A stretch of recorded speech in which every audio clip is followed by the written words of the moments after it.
தேவன் நமக்கு நல்ல சபை ஆராதனைக்காக தேவனை ஸ்தோத்திரிப்போம். பிதாவாகிய தேவனை ஸ்தோத்திரிப்போம்.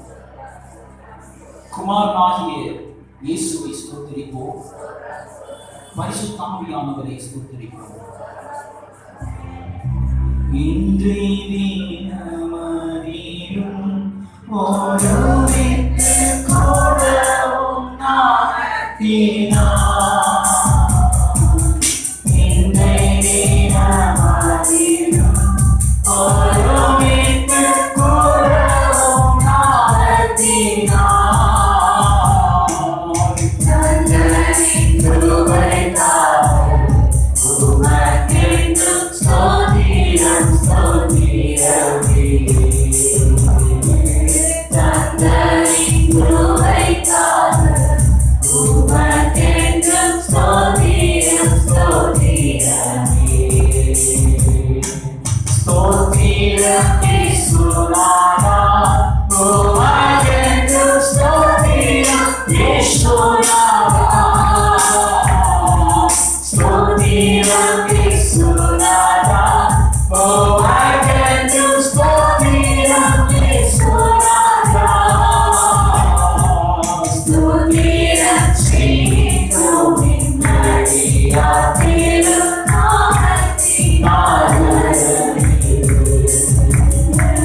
ஸ்தோத்திரம் செய்தோமின் அடியார் திருநாமத்தினாலே.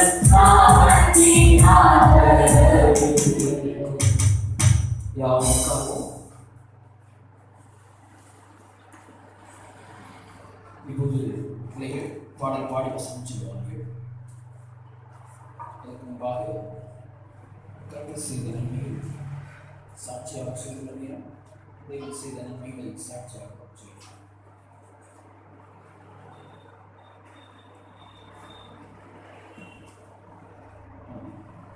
பிள்ளைகள் பாடல் பாடி வசனம் சொல்லுவார்கள்.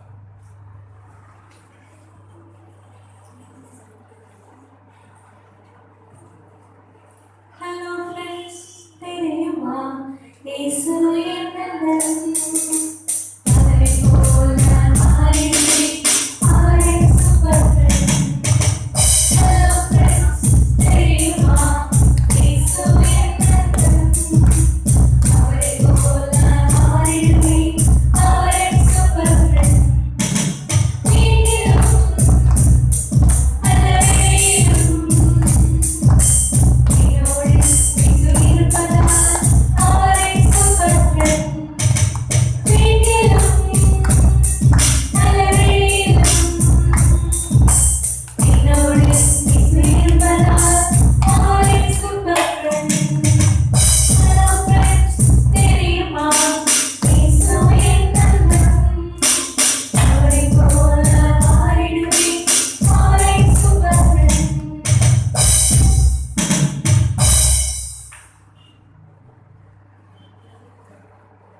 நீதின் பலிகளை செலுத்தி கர்த்தர் மேல் நம்பிக்கையாயிருங்கள். Offer the sacrifices of righteousness and put your trust in the Lord. என் நெருக்கத்திலே கர்த்தரை நோக்கி கூப்பிட்டேன், அவர் எனக்கு செவி கொடுத்தார்.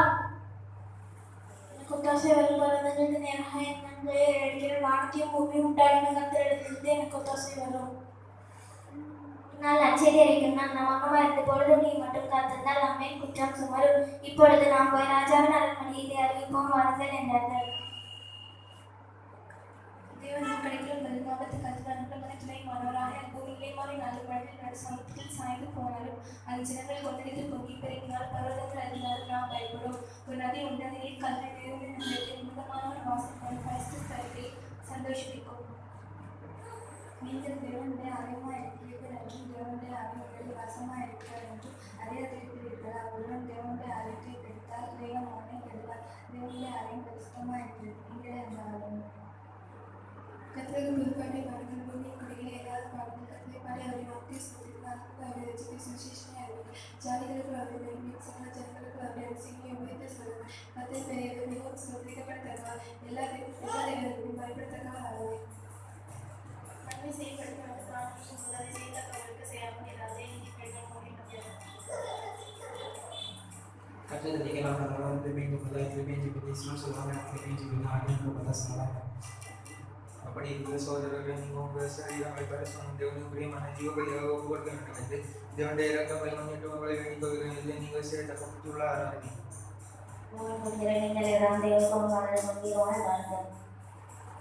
கர்த்தர் உயர்ந்தவரை இருந்தும் தாழ்மை உள்ளவரை நோக்கி பார்க்கிறார். மேடுமையானவரிடம் தூரத்திலிருந்து அறிகிறார்.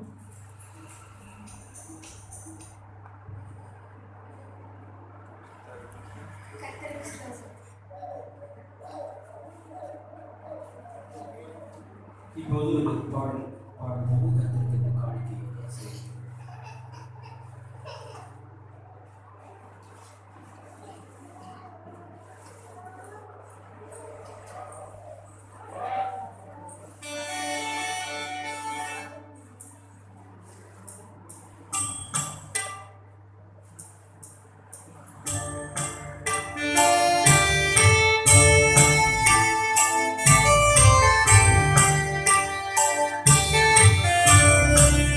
கர்த்தர்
காணிக்கைகளுக்காக தேவனை ஸ்தோத்தரிப்போம். ஹல்லேலூயா. ஸ்தோத்திரம் ஸ்தோத்திரம் ஸ்தோத்திரம். மகா பரிசுத்தம் மிகுந்த கிருபையுள்ள நல்ல தேவனே, ஆண்டவரே, ஆராதனையிலும் இவ்வளவு நேரமாக உங்களுடைய பிரசன்னத்தை எங்கள் மத்தியிலே வெளிப்படுத்தி சுவையாக கூட்டி வந்து சகல விதமான தடைகளை மாற்றி எங்களோடு கூட ஆராதனையில் இனி வருகிறதான் ஒரு பகுதி தேவனாக மாத்திரமே பெறுவராக எங்களை தாழ்த்தி உடைய சமூகத்தில் இருக்கிறோம். மீட்பெரும் ரட்சகருமாய் இருக்கிற கிறிஸ்து இயேசு நாமத்தில் ஜெபத்தை கேளும் ஜீவனான பிதாவே, ஆமென். யாரும் உட்காருவோம்.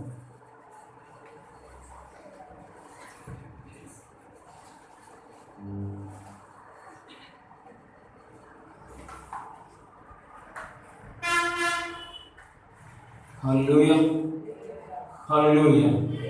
சந்தோஷமா இருக்கிறவங்க நம்ம கரங்களை எடுத்து சொல்லுவோம். ஹல்லேலூயா. ஆமென். நமக்கு நேரம் குறைவாக இருக்கிறது.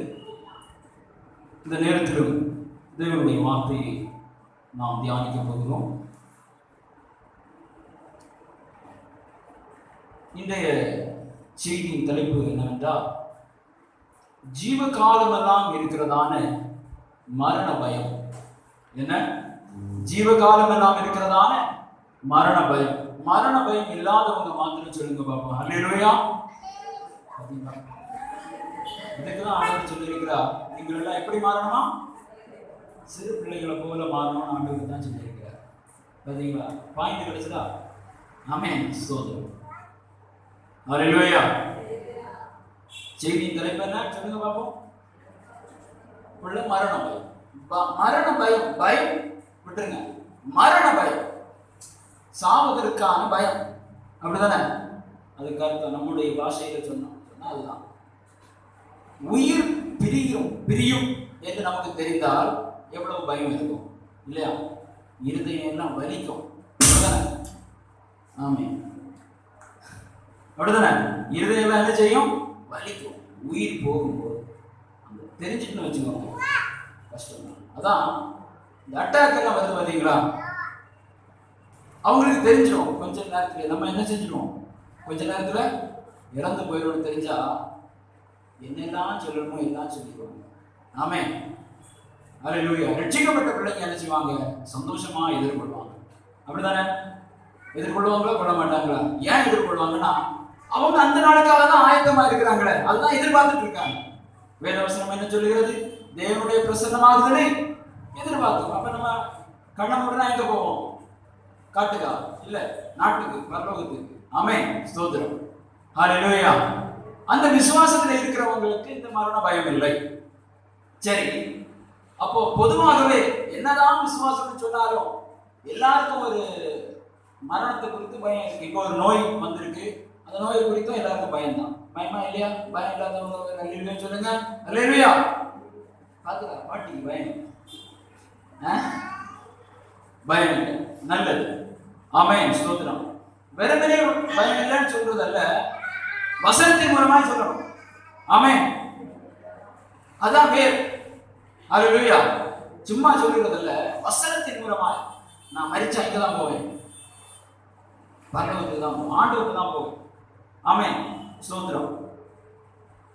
அப்போ ஏன் அப்படின்னா, பரலோகத்துடைய சாவி யார்கிட்ட இருக்கு சொல்லுங்க பாப்போம். யார் இயேசு இருக்கா? சொல்லுங்க பாப்போம். வெளிப்படுத்துதல் 1:18. அவர்கிட்ட என்ன கீழெல்லாம் இருக்குன்னு பார்க்க போறோம் நம்ம. 1:18 வாசிங்க.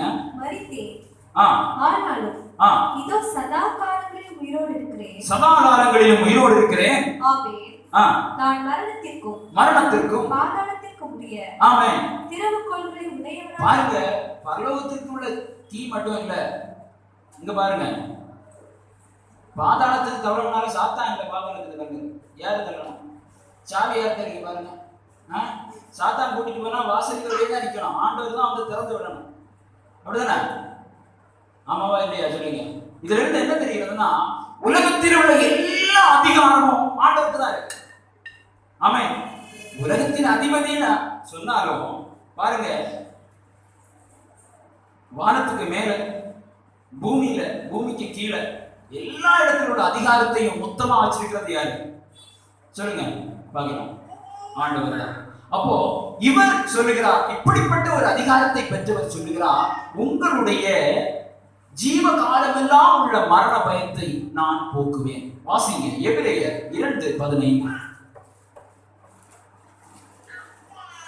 ஜீவ காலமெல்லாம் ஜீவ காலமெல்லாம் மரண பயத்தினால் அடிமைத்தனத்திற்கு உள்ளானவர்கள் யாவரையும் விடுதலை பண்ணும்படிக்கும் அப்படியானால். ஆமென். எப்படியானால் என்ன ஆனார் சொல்லுங்க? அவர் சிலுவையிலே தொங்கினார்.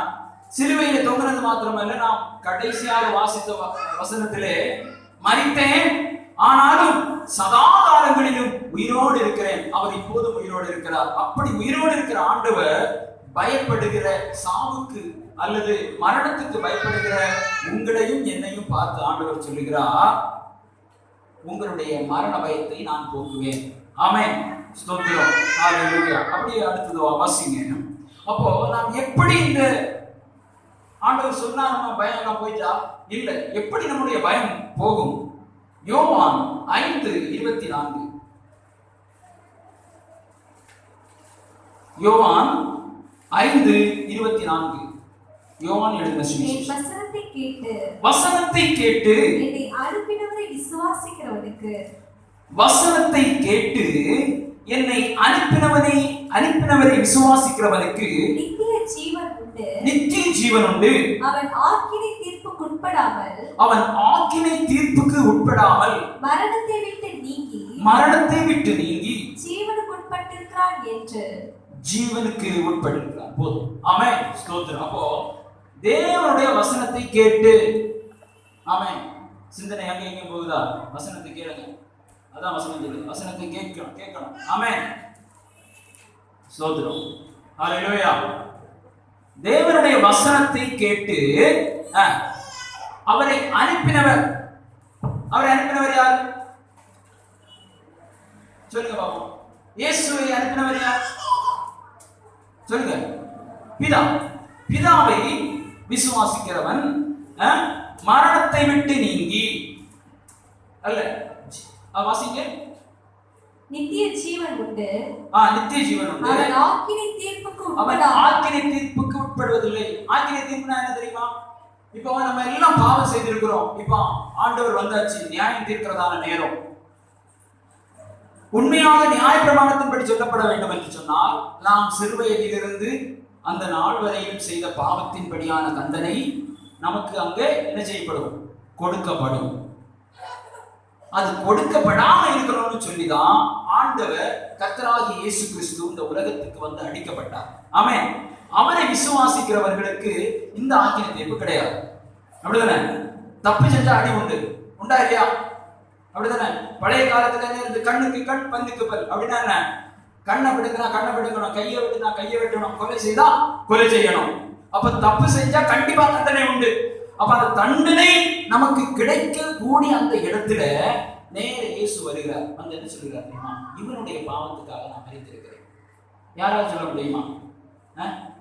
ஒரு அம்மா அப்பா கூட சொல்ல முடியாது. ஆமா, இப்போ ஒரு 50 அடி செய்த தப்புக்கு அம்மாவோ அப்பாவோ 50 அடி வாங்கணும். என்ன சொல்லுவாங்க? எனக்கு முடியாது, எனக்கு வயசாச்சு, அவனுக்கே கொடுத்துருங்கன்னு சொல்லுவாங்க. அப்படிதானே? அவனுக்கே கொடுத்துருங்க, 50 அடி தான் வாங்கிட்டு போட்டு விட்டுருவான். அப்படிதானே? ஆனா ஆண்டவர் என்ன சொல்லுகிறார்? இவனுக்காக நான் மரித்திருக்கிறேன், இவன் என்னை ஏற்றுக்கொண்டிருக்கிறான், என்னுடைய இரத்தத்தினால் வருகிற மீட்பை அவன் விசுவாசித்திருக்கிறான், இவன் பரலோகத்துக்கு தகுதியானவன். அதுதான் ஆண்டவர் நமக்காக பரிந்து பேசுகிறது. நியாய தீர்ப்பின் போது இரக்கம் மேன்மை பாராட்டும் என்று சொன்னால் ஆண்டவருடைய சிலுவையில் உள்ள இரக்கம். ஆமென். ஹல்லேலூயா. நல்லா கவனிங்க. அப்ப அந்த இடத்துல அந்த நியாய தீர்ப்புக்கு நீங்களாக்கி ஆக்கினைக்கு உட்படாதிருப்பான். வாசிங்க. அவன் ஆக்கினை தீர்ப்புக்கு உட்படாமல் மரணத்தை விட்டு நீங்கி. பாருங்க, அப்போ ஒருவேளை நீங்கள் கர்த்தராகிய இயேசு கிறிஸ்துவை சொந்த இரட்சகராக ஏற்றுக்கொள்ளாமல் இருந்தால் அந்த வசனத்தை அப்படியே மாத்தி சொன்னா என்ன ஆகும்? நீங்க ஆக்கினை தீர்ப்புக்கு உட்படுவீங்க. பாருங்க, நம்ம நல்லா ஆராதிக்கிறோம், எனக்கு பிதாவை பிடிக்கும். இங்க பாருங்க, எல்லாம் கவனிங்க. பிதா, இஸ்ரவேலின் தேவன் பிதா இருக்கிறார். பிதாவை ஏற்றுக்கொண்டு கிறிஸ்துவை ஏற்றுக்கொள்ளாமல் இருந்தால் உங்களுக்கு மீட்பு கிடையாது. தெரியுமா? ஆமாவா இல்லையா? பிதாவை ஏற்றுக்கொண்டீங்க, இஸ்ரவேல் தேவனை ஏற்றுக்கொண்டீங்க, யெகோவாவை ஏற்றுக்கொண்டீங்க. ஆனால் இயேசு என்னும் நாமத்தை சொல்லி 2000 ஆண்டுகளுக்கு முன்பாக இந்த உலகத்திற்கு ஒருவர் வந்தாரே, அவரை ஏற்றுக்கொள்ளாமல் இருந்தால் உங்களுக்கு மீட்பு கிடையாது. நீங்கள் எப்படி நியாயம் தீர்க்கப்படுவீர்கள்? நியாய பிரமாணத்தின்படியாக நியாயம் தீர்க்கப்படுவீர்கள். பிரமாணத்தின்படி நியாயம் தீர்க்கப்பட்டால் உங்களுக்கு மீட்பு கிடைக்குமா? கிடைக்காது. ஆமென். நியாய பிரமாணம் கொல்லுகிறது. ஆமென். ஆண்டவருடைய விசுவாச பிரமாணம் தான் நம்மை உயிர்ப்பிக்கிறது. ஹல்லேலூயா. கவனியுங்க. அப்போ அந்த இடத்திலே நமக்காய் பரிந்து பேசும்படியாக அந்த இடத்துல குறுக்க வந்துடுவார். யாரு? இயேசு வந்து நம்மை அப்படியே மீட்டுக் கொள்ளும்படியாக, இவன் பரலோகத்துக்குரியவன், இவன் எனக்குரிய பிள்ளை, இவனை நான் பரிசுத்தமாக்கிறேன். இதுதான் புதிதும் ஜீவனமான மார்க்கத்தை. இயேசுவுக்குள்ளாகவே அந்த மார்க்கம் இருக்கிறது. அவரை ஏற்றுக்கொண்டவர் அவர் மூலமாய் அவரோடு கூட நாம் அங்கே சொல்ல முடியும். ஹல்லேலூயா. ஸ்தோத்திரம். அப்போ பாருங்க, ஜீவகாலம் எல்லாம் மரண பயம் ஏன் வருகிறது? நாம் இறந்த பிறகு ஒன்றுமே இல்லை, முடிந்து விட்டது என்று நினைக்கிறவனுக்கு பயம் உண்டு. ஆனால் முடிந்த பின்பும் ஒரு வாழ்வு உண்டு என்று நினைக்கிறவனுக்கு அது சந்தோஷம். ஆமாவா இல்லையா? பாருங்க, சொல்லுங்க பார்ப்போம். இங்க இருந்து ஒரு பஸ் ஏறுறோம். இந்த பஸ் அப்படியே நேரமே குளச்சல் கடல்ல விழுந்துரும், முங்கிரும் சொன்னா நம்ம போக போறோம் அந்த பஸ்ல. அப்ப நமக்கு என்னது? இல்ல, இந்த பஸ் நேர சென்னைக்கு போகுது, அங்கே இயேசு வந்திருக்கிறார், அங்கிருந்து நம்மளை கூட்டிட்டு போக போறார், அல்லது நம்ம ஒரு திருவிழாவுக்கு போறோம், நாம் சந்தோஷமாக இருக்க போகிறோம் ஒரு நினைப்பு நமக்கு இருந்ததுன்னா, அந்த ஒரு எண்ணம் நமக்கு இருந்ததுன்னா அதுதான். ஆமென். ஸ்தோத்திரம். நம்ம கண்ணை மூடும் போது நாம் எங்கெல்லாம் போக போகிறோம்? ஆபிரகாமின் மடியில போக போகிறோம். பாருங்க, அதுதான் ஜீவகாலமெல்லாம் உள்ள மரண பயம். ஆண்டவரை அறியாதவருக்கு மரண பயம் உண்டு. ஆமென். ஸ்தோத்திரம். ஒருவேளை ஆண்டவரை அறிந்திருந்தாலும் அநேக ஆஸ்திகளை சேர்த்து வைத்து, ஆமென், ஸ்தோத்திரம், அதை பயன்படுத்த என்னுடைய வாழ்க்கையை அனுபவிக்க முடியவில்லை, பயன்படுத்த முடியவில்லை என்று சொல்லுகிறவனுக்கு என்ன இருக்குமா? மரண பயம் அதிகமாகவே இருக்கும். அதான் ஐஸ்வர்யவான் என்ன செய்வதில்லையா? சொல்லுங்க. ஆமா, அவன் ஒட்டகத்தின் காதுல, அப்படிதானே, ஊசியின் காதுல ஒட்டகம் நுழைகிறது அதை விட லகுவாக இருக்குமா? அப்படின்னா என்ன, பணக்காரன் போக மாட்டாரா? அப்படி அல்ல. உலகத்தின் மீது, உலகத்தின் ஐஸ்வர்யத்தின் மீது அதிக நாட்டம் வைத்திருக்கிறவன் பரலோக ராஜ்யத்துக்கு வர முடியாது. நீங்களும் நானும் அப்படியான ஒரு எண்ணத்திலே நாம் இருப்போம் என்று சொன்னார். நிறைய பேர் நம்ம என்ன வசனம் பேசினாலும் வாங்கிற ஒரு நாள் தானே ஞாயிற்றுக்கிழமை, மச்சம் 6 நாள் என்னது வேற நாள். பலவிதமான காரியங்களை பேசுறதுனால உலகத்தின் எண்ணங்கள் வந்து போகிறது. உலகத்திலே வாழணும்ங்கிறதான எண்ணம் வந்துடுது. உலக மனுஷனை போல பேசுகிறோம், உலக மனுஷனை போல சண்டை போடுகிறோம், எல்லாமே செய்கிறோம். பாருங்க, இதுதான் மாறணும். ஆமென்.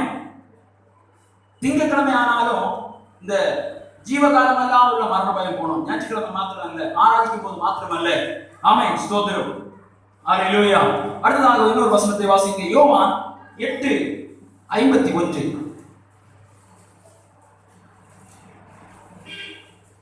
ஒருவன் என் வார்த்தையை கைக்கொண்டார், ஒருவன் என் வார்த்தையை கைக்கொண்டார், அவன் என்றென்றைக்கும் மரணத்தை காண்பதில்லை. போதும், அவன் என்றென்றைக்கும் மரணத்தை காண்பதில்லை. வார்த்தையை கைக்கொள்கிறது. கைக்கொள்கிறதுனா என்ன? கீழ்ப்படுகிறது. பாருங்க, என் வார்த்தை. இந்த போன வசனத்துல நாம் படிச்சோம், என்னை அனுப்பினவரை விசுவாசித்தார். அனுப்பினவர் யாரு? பிதா. இங்க சொல்லப்பட்டிருக்கிறது வார்த்தையை கைக்கொண்டார், வார்த்தைக்கு கீழ்ப்படுகிறார். வார்த்தை என்றால் என்ன? யோவான் 1:1 வாசிங்க. ஆதியிலே வார்த்தை இருந்தது, அந்த வார்த்தை தேவனிடத்தில் இருந்தது, அந்த வார்த்தை தேவனாய் இருந்தது. போதும், கவனிங்க சின்ன பிள்ளைங்க எல்லாரும் கவனிங்க. இந்த உலகத்தை படைத்தது தேவனா, பிதாவா, இயேசுவா? சொல்லுங்க. உலகத்தை படைத்தது பிதாவா, இயேசுவா? நம்ம அநேக பேருக்கு இந்த சந்தேகம் உண்டு. பிதா யாரு? இயேசு யாரு? பரிசுத்த ஆவி யாரு? 3ன்னு சொல்றாங்களே, அப்படிதானே? குழப்பம் உண்டா இல்லையா? இன்னைக்கு அந்த குழப்பத்துக்கு ஒரு தீர்வு உண்டு வசனத்தினால. ஆமென். சொல்லுங்க பாப்போம். உலகத்தை படைத்தது யார்? பிதாவா, பரிசுத்த ஆவியானவரா, இயேசு கிறிஸ்துவா? இயேசுவா, பிதாவா? ஆமென். ஸ்தோத்திரம். வாசிங்க. ஆதியிலே வார்த்தை இருந்தது, அப்படிதானே? அந்த வார்த்தை, வாசிங்க, சரி, ஆதியிலே, ஆதி ஆரம்பத்துக்கு வாங்க.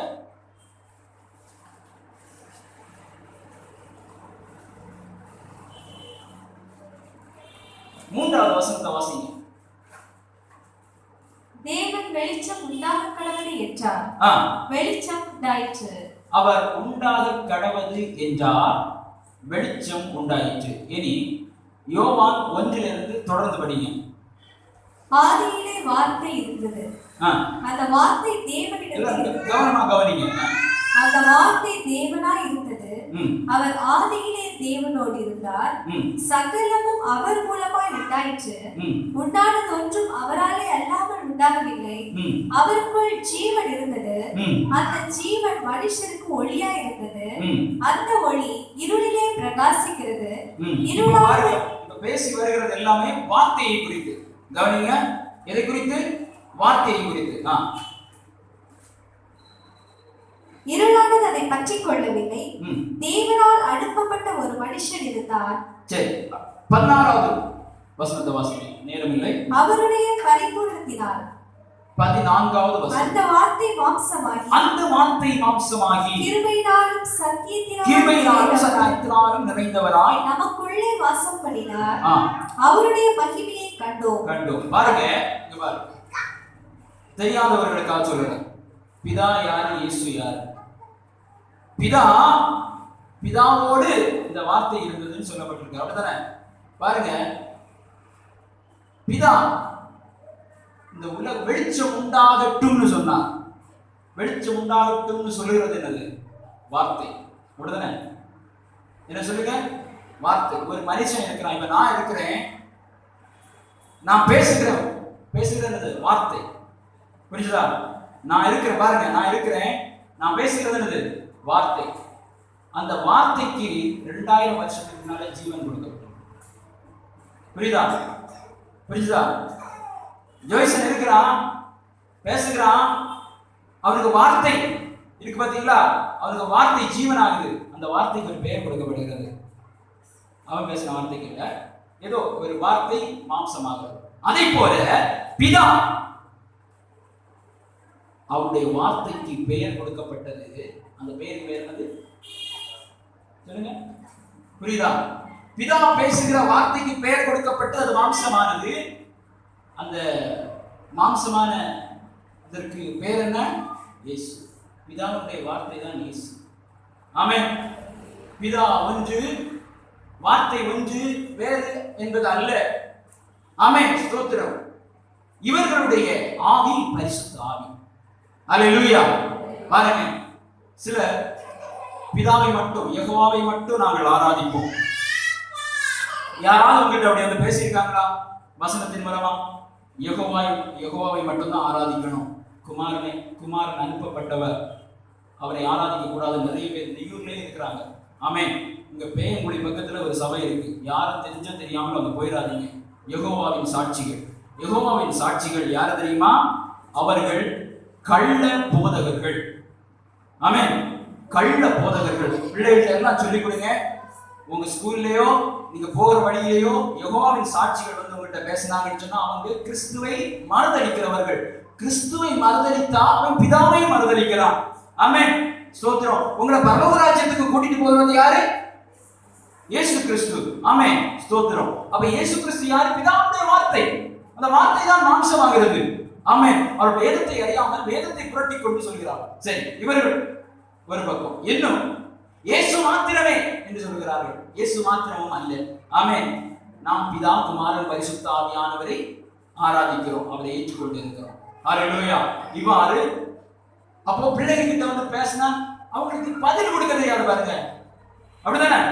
நமக்கே பதில் கொடுக்க தெரியாது. அப்படி வந்து சொன்ன உடனே சொல்லுங்க, ஒன்றானவை தேவனாகிய உம்மையும் நீ அனுப்பினவராகிய கர்த்தராகிய கிறிஸ்துவையும் ஏற்றுக்கொள்கிறது என்னது? நித்திய ஜீவன். ஹல்லேலூயா. இதற்கு மேல ஒரு வசனம் உண்டா? இல்ல. கர்த்தராகிய இயேசு கிறிஸ்துவை ஏற்றுக்கொள்ளாமல் இருந்தா நமக்கு என்ன கிடையாது? அப்போ ட்ரினிட்டி, அதாவது திரியேகம்னா இதுதான், பிதா, குமாரன், பரிசுத்த ஆவி. இதுல உங்களுக்கு சந்தேகம் தீர்ந்துச்சுன்னு நான் கிறிஸ்துவுக்குள்ள விசுவாசிக்கிறேன். யார் வந்து உங்களை கள்ள போதனையினால உங்களை சிக்க வைக்க பார்த்தாலும் விழுந்து போகாதீங்க. நீங்க திரும்ப பதில் கொடுத்து அந்த வழுவி போகிற ஆத்மாவை ரட்சித்துக் கொள்ளுங்க. அதற்கான கிரீடங்கள் உங்களுக்கு கிடைக்கும். ஹல்லேலூயா, ஆமென், ஸ்தோத்திரம். அடுத்ததாக நாம் வாசிக்க போகிறோம் 1 யோவான் 3:14.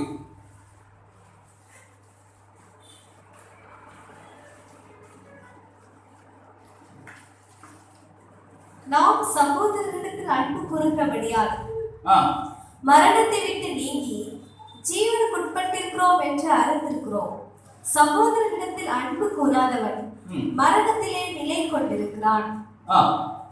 தன் சகோதரனை பகைக்கிற எவனும் மனுஷ கொலைபாதகனாய் இருக்கிறான். பாருங்க, ஆமென், ஸ்தோத்திரம்.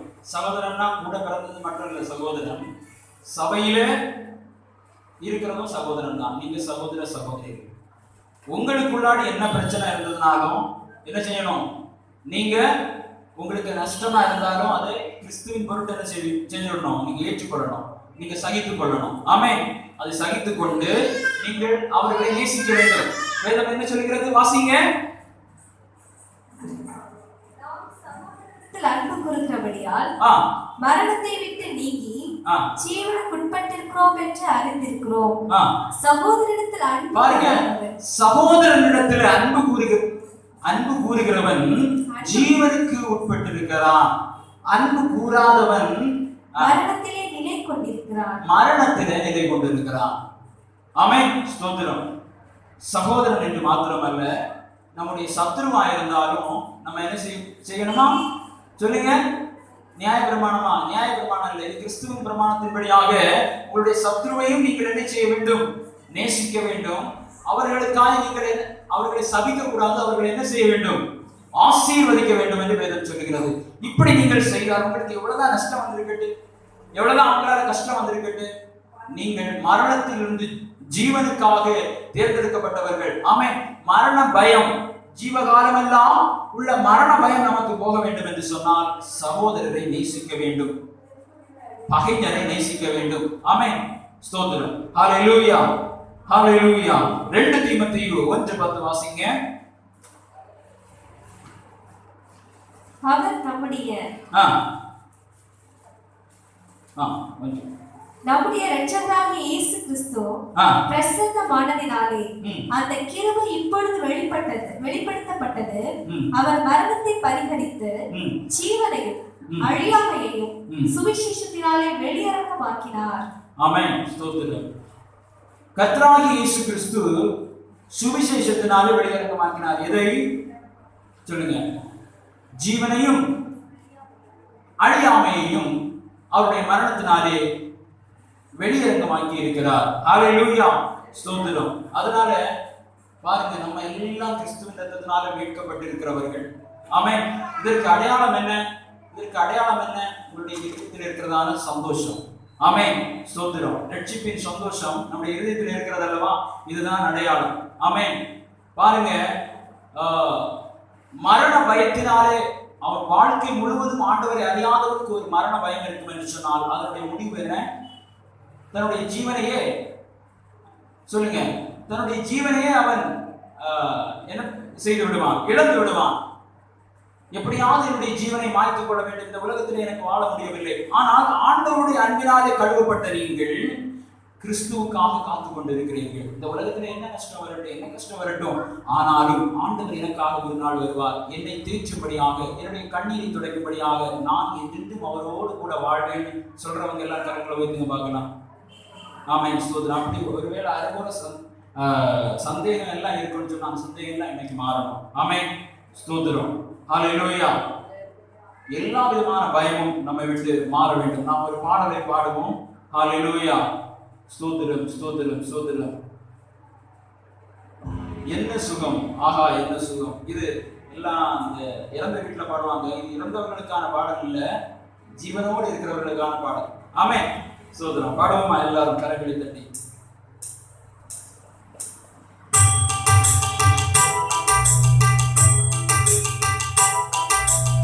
என்ன சுகம், ஆஹா என்ன சுகம், என் இரட்சகரின் சமூகம் பேரானந்தம்.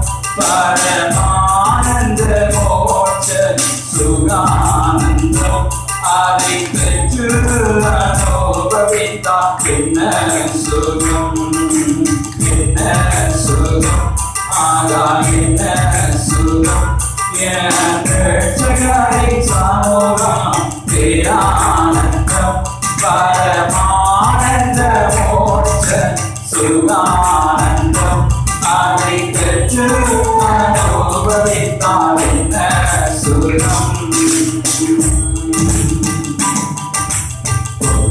நகர்வீதியில் நேரம் பாடலாம், நகர்வீதியில் நேரம் பாடலாம், கிண்ணாரம் பொங்குவேனை நேசை கேட்கலாம், கிண்ணாரம் பொங்குவேனை நேசை கேட்கலாம். என்ன சுகம், ஆனா என்ன சுகம், ரட்சகரின் சமூகம் பேரானந்தம் பரமானந்த மோட்ச சுகானந்தம் அதை பெற்று அனுபவித்தால் சுகம். துன்பமோடே துணிப்படலாம், துன்பமோடே துணிப்படலாம், துணியாரின் சமூகத்தில் துதி கொண்டாடலாம், துணியாரின் சமூகத்தில் துதி கொண்டாடலாம். எல்லாம் கையை தட்டி ஆகா என்ன சுகம், ரட்சகரின் சமூகம் பேரானந்தம் பரமானந்த மோட்ச சுகானந்தம் அதை பெற்று அனுபவித்தால் சுகம். இயேசுவின் இரத்தம் தீர்க்கப்பட்டவனே, இயேசுவின் இரத்தம் தீர்க்கப்பட்டவனே, சிங்காசனத்தினின்று தெய்வீகம் பாடலாம், சிங்காசனத்தினின்று தெய்வீகம் பாடலாம். என்ன சுகம், ரட்சகரின் சமூகம் பேரானந்தம் பரமானந்த மோட்ச சுகானந்தம் அதை பெற்று அனுபவித்தால் என்ன சுகம். பக்தர்கள் கூட்டத்தில் பாடி கழிக்கலாம், பக்தர்கள் கூட்டத்தில் பாடி கழிக்கலாம், பரமபிதாவின் பணியை செய்யலாம், பரமபிதாவின் பணியை செய்யலாம். என்ன சுகம், ஆனா என்ன சுகம், ரட்சகரின் சமூகம் பேரானந்தம் பரமானந்த மோட்ச சுகானந்தம் அதை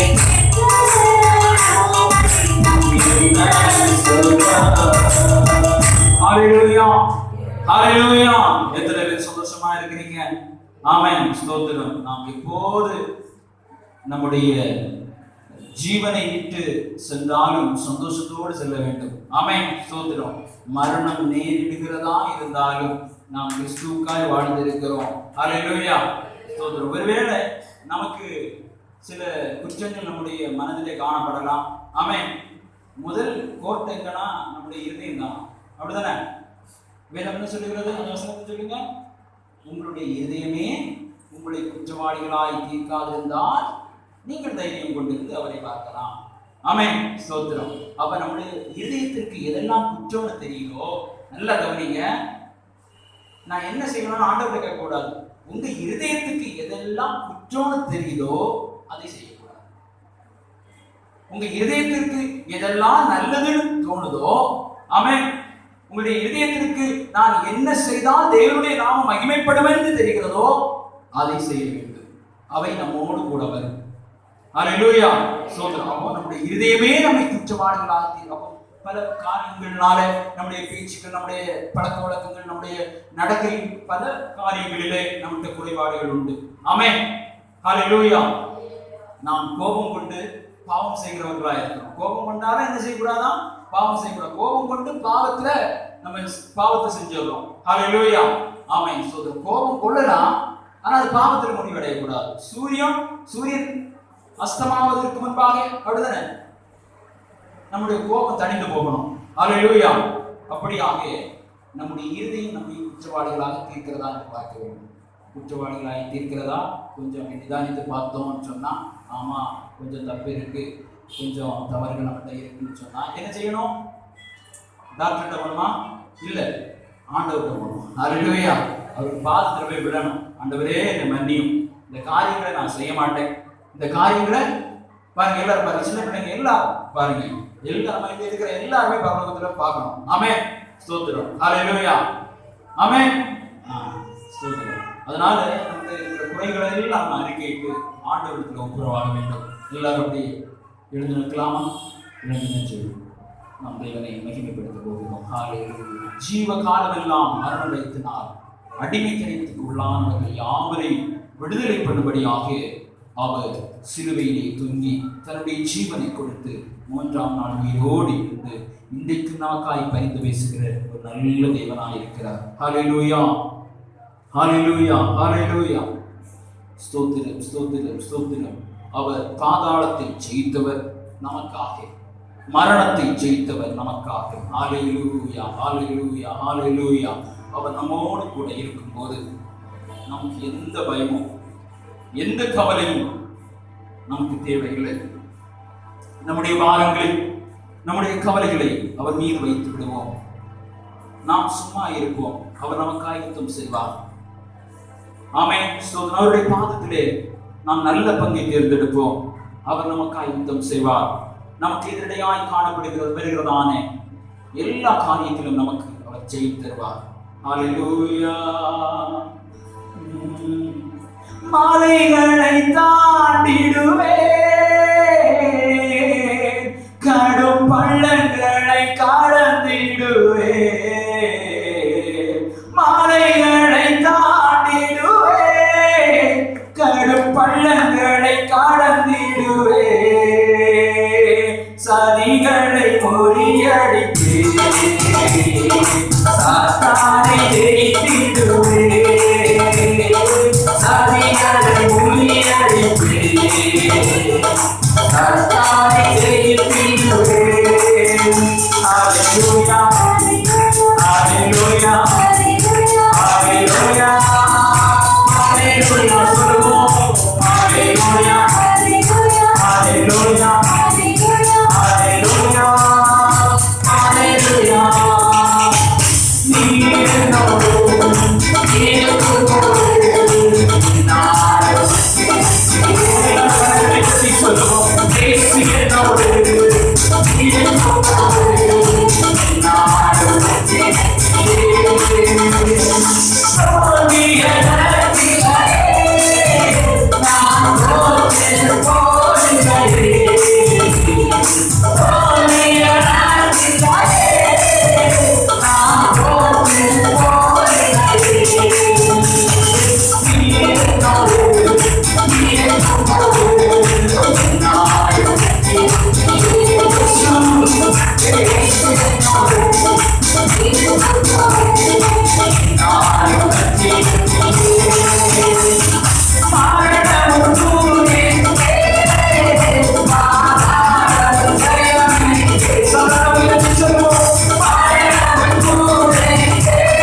I'm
மரித்தேன், ஆனாலும் சதா காலங்களிலும் உயிரோடு இருக்கிறேன்.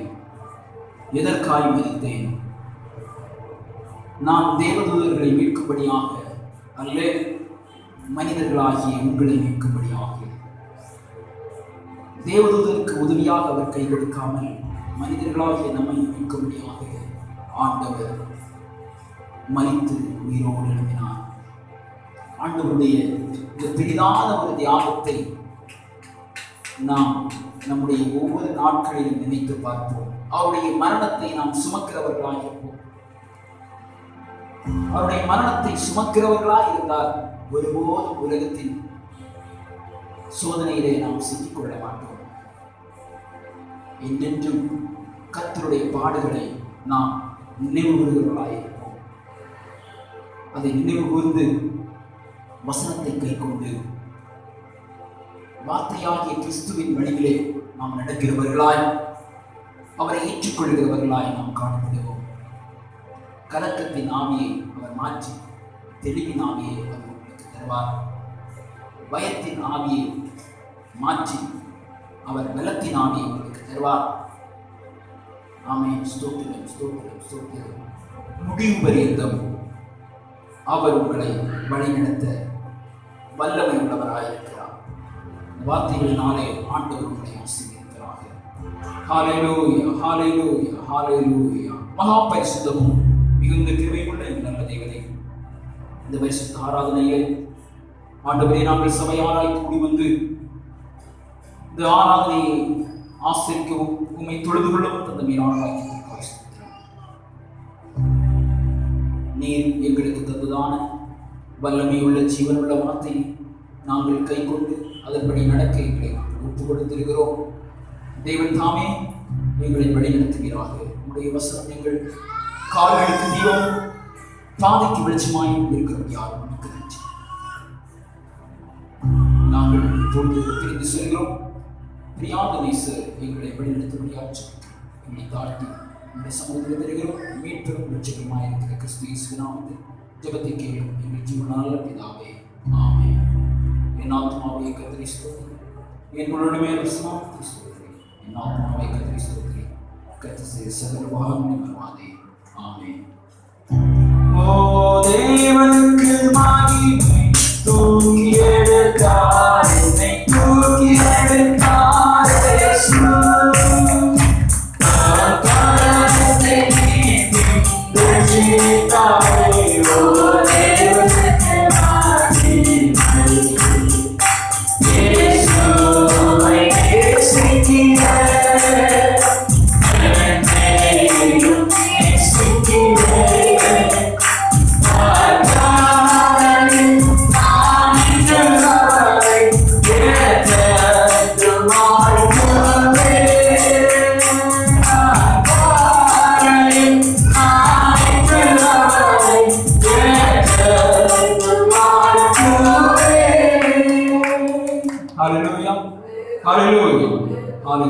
சமாதானத்தோடு சென்று வாருங்கள்.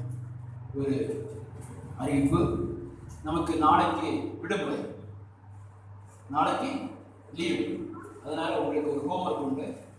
என்ன செய்யணும் அப்படின்னு சொன்னால், நாளைக்கு 10:30 மணியிலிருந்து 12:30 மணி வரையிலையும் உங்கள் வீடுகளிலே பாயை போட்டு உட்கார்ந்து நீங்கள் என்ன செய்யணும்? ஜெபம் பண்ணணும்.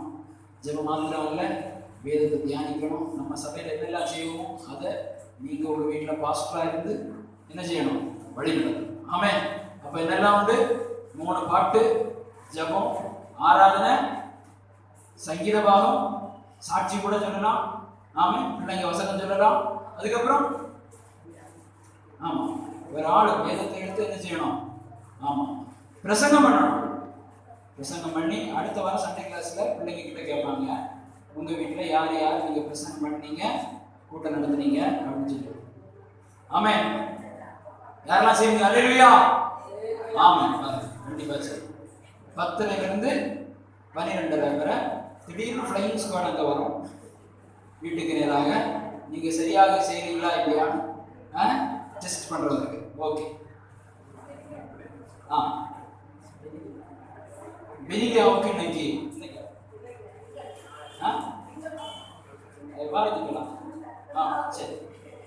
நம்ம மெனிலியாவுக்காக நம்ம ஜெபிக்க போகிறோம். எல்லாரும் அப்படியே உங்களுடைய வலது கரத்தை இந்த பிள்ளைக்கு நேராக நீட்டி இந்த பிள்ளையை நாம் ஆசீர்வதிக்கிறோம். பரிசுத்தமும் மகத்துவம் நிறைந்த நல்ல பிதாவே, ஆண்டவரே, இந்த நாளிலே இந்த வாரத்திலே பிறந்த நாளை காணும் பெனிலியாவுக்காக உங்களுடைய சமூகத்திலே வருகிறோம். இந்த பிள்ளை இந்த உலகத்திலே வந்ததற்கு ஒரு மேலான நோக்கமும் சித்தமும் உண்டு. அந்த நோக்கத்தை நிறைவேற்றும்படியாக இவருடைய தாய் தந்தையருக்கு நல்ல ஞானத்தையும் அறிவையும் கொடுத்தருளும். ஆண்டவரே, இந்த பெனிலியா வரும் காலத்திலே உமக்காக உம்முடைய நாமத்துக்கு மகிமையாக அவள் விளங்குகிறவளாய் காணப்படட்டும்.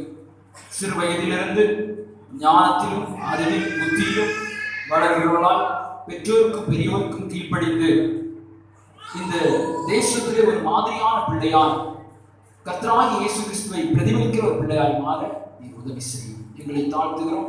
சபையாராய் இந்த பிள்ளையை ஆசீர்வதிக்கிறோம். இயேசு கிறிஸ்து நாமத்தில் ஜெபத்தை கேளும் எங்கள் ஜீவனால் பிதாவே.